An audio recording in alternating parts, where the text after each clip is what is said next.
Hello everyone, আসসালামু আলাইকুম। আশা করছি আমার প্রিয় শিক্ষার্থী বন্ধুরা তোমরা সবাই অনেক ভালো আছো। আজকে আমরা চতুর্থ শ্রেণীর অনুশীলনী 3.4-এর 43 পৃষ্ঠার নতুন আরও একটি পর্বে তোমাদের সবাইকে স্বাগতম। দেখো, আমাদের 43 পৃষ্ঠাতে 5 নম্বরে এরকম খালি ঘরে বা খালি বক্সে সঠিক অঙ্কটি বসায় এই কথাটা বলছে। আমরা এই বিষয়টা শিখবো আজকে। দেখো, আমরা প্রথমে 1 নম্বরটা উঠিয়ে নিয়েছি। এইটা আমরা তো গত পর্বগুলোতে গুণ করা শিখেছি। যদি গুণ করা তোমাদের যদি একটু ঘাটতি থাকে বা বুঝতে অসুবিধা থাকে তাহলে ওই বিষয়টা আগে ভালো করে শিখতে হবে, তারপরে এইটা করতে হবে, তাহলে এটা সহজে করতে পারবা। যদি ওই বিষয়টা প্রবলেম থাকে তাহলে কিন্তু এটা ভালো করে বুঝতে পারবা না, এটা মাথায় রাখতে হবে। তাহলে আমরা শুরু করি। দেখো, এখানে 23 আমাদের কি আছে, 23কে গুণ করতে হবে 3, এখানে ফাঁকা ঘর, এখানে একটা সংখ্যা বসাইতে হবে। যে সংখ্যা দিয়ে গুণ করবো এখানে এটা ফাঁকা ঘর, এখানে 6 আছে। এবারে 0 9 6 7 9, এখানে ফাঁকা ঘর। আচ্ছা, আমরা যে বিষয়টা জানি, এইখানে যে সংখ্যাটা থাকবে একক স্থানে, এটা দ্বারা কি করব, এই দুটো অঙ্ক কি গুণ করব আমরা। আচ্ছা, যদি আমি এখানে যে সংখ্যাটা থাকবে যদি গুণ করি তাহলে কি করব, এটাকে আগে গুণ করবো এবং গুণ করে কি লিখবো, এখানে লিখবো। আচ্ছা, এখন খেয়াল করো, এখানে কিছু নাই, কিন্তু এর অর্থটা কি, এই যে এখানে শূন্য আছে, আমরা জানি যদি দশক দ্বারা যখন গুণ করবো তখন এককে শূন্য লিখি, এই জন্য শূন্যটা, তারপর দশক থেকে লেখা শুরু করি। তাহলে এইখানে দেখো, এখানে এমন একটা অঙ্ক আছে তার সাথে শূন্য যোগ হবে, এবং যোগ হয়ে কত হয়েছে, 9 হয়েছে। তাহলে শূন্য কার সাথে যোগ করলে 9 হবে, তাহলে অবশ্যই 9 আছে এখানে। কত আছে, 9 আছে। কোথা থেকে বুঝতে পারলাম, এই যে এখানে 9 আছে, যে এই 9টা যদি এখানে 9 থাকে, 9 আর 0 যোগ করলে একমাত্র 9 হতে পারবে, অন্য কোনো পসিবিলিটি নাই। তারপরে আমি এখান থেকে বুঝলাম এখানে 9 হচ্ছে। আচ্ছা, এটা এককের ঘরে 9 আছে, তাহলে এখানে কোন সংখ্যা দ্বারা যদি আমি এখানে একটা সংখ্যা বসাবো সেটা দ্বারা কি করব, এই 3কে গুণ করব। এই গুণ করলে এই অঙ্কটা দ্বারা যখন গুণ করবো তখন কত হওয়া লাগবে, 9 হওয়া লাগবে। তাহলে এখন ভাবো, এই 3কে কি দ্বারা গুণ করলে 9 হবে, 3কে 1 দ্বারা গুণ করলে 3 হবে। এখানে মনে করো 1 থাকলে, 2 থাকলে 3 দুগুণ 6, 3 থাকলে 3 তিরিকে 9 হবে। তাহলে আমি এখানে 3 দিয়ে দিলাম। দেখো, 3 যদি থাকে তাহলে কি হবে, 3 আর 3 গুণ করলে কত হবে, 3 তিরিকে 9। এই বিষয়টা খেয়াল করো, পরে কি আছে আমি পরে দেখতেছি। এইবারে দেখো, 3 দিয়ে যদি এটা গুণ করো, 3 দুগুণ 6, দেখো মিলে গেছে। এই 6টা ছিলই, 3 দিয়ে 3কে গুণ করছি 9 হয়েছে, 3 দিয়ে 6কে গুণ করি 3 দুগুণ 6 হয়েছে। দেখো, এটা মিলে গেছে, তাহলে আমাদের এটা হলো। এরপর দশক দ্বারা যদি গুণ করি তাহলে কি করতে হয়, এককে শূন্য লিখতে হয়। দেখো, এককে শূন্য আছে, দশক থেকে লিখে শুরু করতে হয়। এখন 3 দ্বারা 3কে গুণ করো, 3 তিরিকে 9, 3 দুগুণ 6, তাহলে এটাও মিলে গেছে। এরপরে যোগ করো, যোগ করলে শূন্য, এখানে যোগ করতে হবে 9 আর 6 যোগ করলে কত হবে, 10 11 12 13 14 15 যোগ করবা, 15 5, তাহলে এখানে কত হবে 5, হাত থাকে কত 1, 6 রাখে কত 7, মিলে গেছে। তাহলে এইভাবে আমরা খুবই সহজে এগুলো নির্ণয় করতে পারবো। বুঝতে পারছো, আশা করি বিষয়টা বুঝতে পারছো। এইবারে খেয়াল করো, এইখানে 3কে গুণ করতে হবে। দেখো, শুধু 3 দিয়ে রাখছে, এরপরে এইখানে এইগুলো সব ফাঁকা, নিচের এটা দ্বারা যেটা দ্বারা গুণ করবো আমি সেটাও ফাঁকা। তাহলে এখানে দেখো 2 আছে, তার মানে কি এখানে এমন একটা অঙ্ক বসাইতে হবে আমাকে যে এই অঙ্ক দ্বারা এটাকে গুণ করব এবং এখানে 2 আসবে। তাহলে আমাকে 3-এর ঘরের নামতা পড়তে হবে, ভালো করে খেয়াল রাখবা। এখানে 3 তো আছে, কারণ 3-এর সাথে গুণ করবো, 3-এর সাথে যদি 1 দিই এখানে, তাহলে 1 দ্বারা গুণ করলে 3-কে 3, এটা মিলবে না। 2 দিলে 3 দুগুণ 6, এটাও মিলতেছে না। 3 দিলে 3 তিরিকে 9, 4 যদি দিই 3 4-এ 12, হ্যাঁ এটা হতে পারে, কিন্তু আমাকে 3-এর ঘরে 10 পর্যন্ত নামতাটা দেখতে হবে যে অন্য কোথাও 2 হচ্ছে কিনা, ওই বিষয়টাও দেখতে হবে, ঠিক আছে। তাছাড়া কিন্তু ভুল হয়ে যাবে। তুমি এখানে 12 পাইছো বলে 12 দিয়ে দিয়ে গুণ করে দিবা, তাহলে কিন্তু হবে না। এরপরে পড়বা 3 5-এ 15, হচ্ছে না। 3 6 18, 3 7 21, 2 কিন্তু আসতেছে না। 3 3 8 24, 3 9 27, দেখো সব বলে দেখলাম আসতেছে না, তাহলে এখানে 4 লিখবো।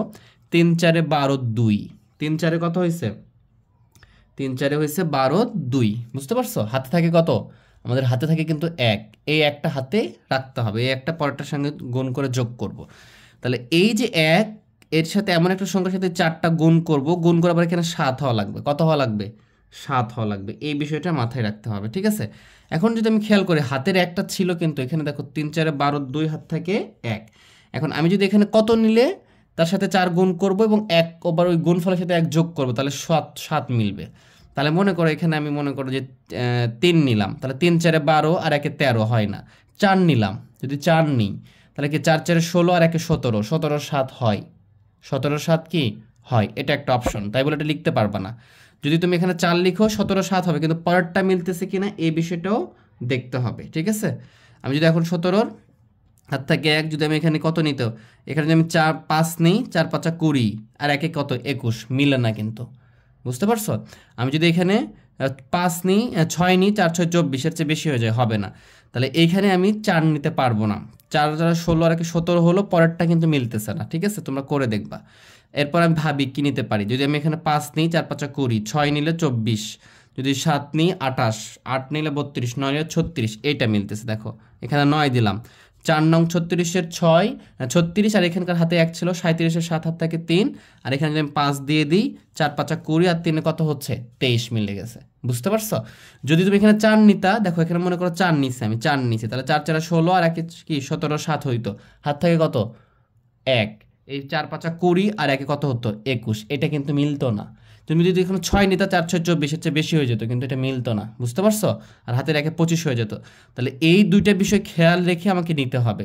কখনো যদি তুমি প্রথমটা পেয়ে গেছো বলে এটা লিখে ফেলবা, তা কিন্তু হবে না, পরেরটাও দেখতে হবে। তাহলে এইভাবে আমরা নির্ণয় করতে পারবো। আমি যদি পরেরটা দেখি, দেখো পরেরটা দেখবো আমরা। পরেরটা বিষয়টা কি আছে, যখন 9 আছে শুধু এখানে, এর সাথে কি এই ঘরটাও ফাঁকা, যে দুটো ঘর দ্বারা গুণ করবো যে দুটো সংখ্যা দ্বারা, সেটাও ফাঁকা। তাহলে অনেক ঘর ফাঁকা। এটা আমরা কিভাবে করতে পারি, এই বিষয়টা আমার মাথায় নিয়ে আসতে হবে। তাহলে এইখানে দেখো 0 আছে, তো 0-র সাথে এখানে এমন একটা সংখ্যা ছিল, যোগ করে তো কি হয়েছে 3 হয়েছে, তাহলে অবশ্যই এখানে 3 হবে, কারণ 3 আর 0 যোগ করলে এখানে 3 আসছে। ঠিক আছে, তাহলে এখানে কত হচ্ছে 3 হচ্ছে। এখন এখানে 9-কে কি দ্বারা গুণ করলে এখানে 3 আসবে, 9-কে কি দ্বারা গুণ করলে এখানে 3 আসবে, তখন 9-এর নামতা দেখবা। কি দেখবা?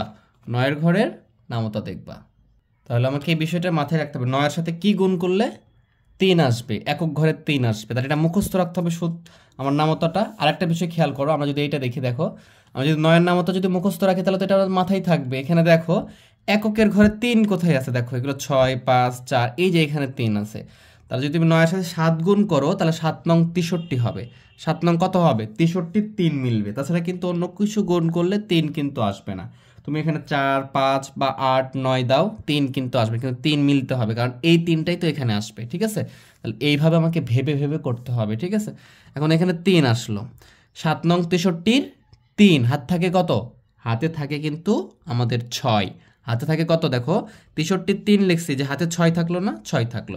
এই 7 দ্বারা এখানে এমন একটা সংখ্যাকে গুণ করব, তার সাথে হাতের 6টা যোগ করে এখানে 7 আসা লাগবে। এখানে কি আসবে সেটা আমরা পরে দেখতেছি।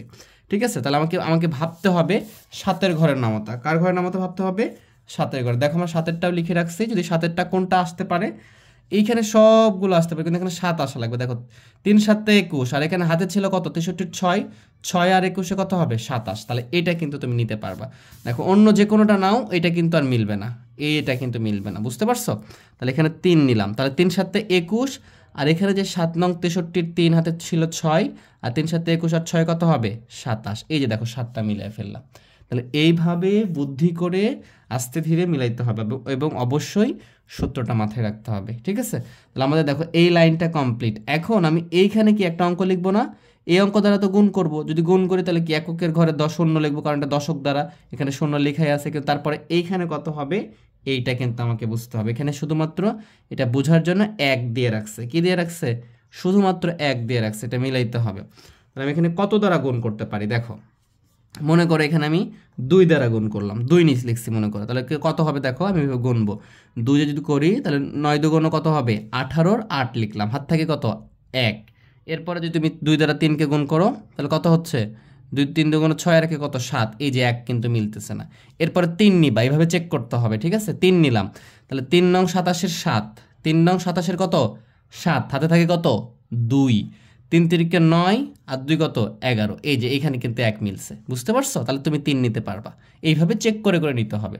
তাহলে 3 নং 27-এর 7, হাত থেকে 2, 3 3-কে 9, আর কত 11, যে 11-র 1 আছে, আর এখানে 1, 11 হয়ে গেল। ঠিক আছে, এখন দেখো যোগ করে দেখো, দেখো 3 নেমে গেল, 7 7 14-র 4, হাত থেকে 1, 7 আর সাথে কত 14-র 4, হাত থেকে 1, 1 আর কত 2, আর 2 কত 4, আর এখানে 1। তাহলে এইভাবে আমরা খুবই সহজে খালি ঘরগুলো নির্ণয় করতে পারবো। আশা করি তোমরা বিষয়টা বুঝছো। যদি ক্লাসটা ভালো লেগে থাকে অবশ্যই বন্ধুদের মাঝে শেয়ার করে দিবা, এবং ভিডিওতে লাইক দিবা, এবং অবশ্যই চ্যানেলকে সাবস্ক্রাইব করে দিবা। আর সাবস্ক্রাইব করে থাকলে অসংখ্য ধন্যবাদ।